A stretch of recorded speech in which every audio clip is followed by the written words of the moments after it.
So let's talk deeper about patience, and let's go into 4 reasons why patience is very important. So reason number 1 is to allow the horse time for understanding of what's been asked of him and for him to build confidence in his work.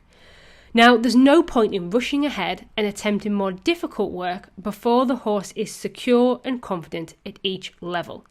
So you must be patient and allow the horse the time he needs to fully process and to fully understand the work before trying to move on to teaching your horse more challenging exercises.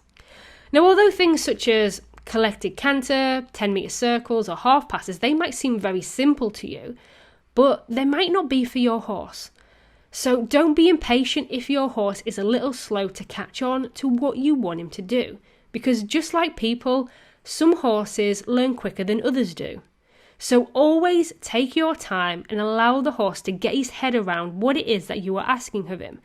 Now, if you rush ahead with difficult work before the horse understands what you expect of him, then he may become tense and upset, he may lose his confidence in the aids, and this could set you back in the training. So always be patient and prepared to go back a step or two when training your horse to do something new. Now, the second reason for patience is to allow time for strength, suppleness, and overall fitness. Because it takes time for the horse to develop the strength, the flexibility in the joints, and the suppleness that he needs to cope with the more difficult work. So you need to be patient and allow the horse's body to develop. And this is especially true for young horses or one that are being retrained from a different discipline. Now, if you push ahead too quickly before the horse is fit, then this could lead to injuries, which again could come to layoffs and more wasted time.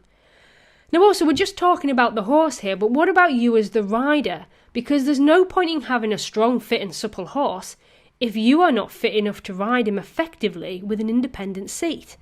So yes, your horse has enough to cope with balancing and carrying himself elegantly without the added burden and bearing of an unfit rider who can't stay in balance themselves. So as well as devising a fitness and strengthening program for your horse, take some time out and focus on yourself as well. Now, the next reason for patience is to prevent tension. Now, we've talked about tension and relaxation loads because tension is a killer of marks in the dressage arena. And if you push your horse too hard too soon, that's a surefire way to create stress and to upset the horse.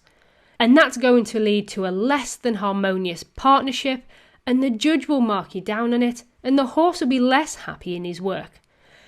Now overall, all these points and the reason why we're banging on about patience is to create that happy athlete, which is the effort to encourage a willing confidence in the horse so that he works with the rider in harmony and in a happy cooperation, rather than simply dominant submission, which is produced by bullying, force and fear, and trying to take shortcuts in an effort to try to get to a level or to try to get a rosette or to try to make a horse look flashy by performing tricks such as tempi changes.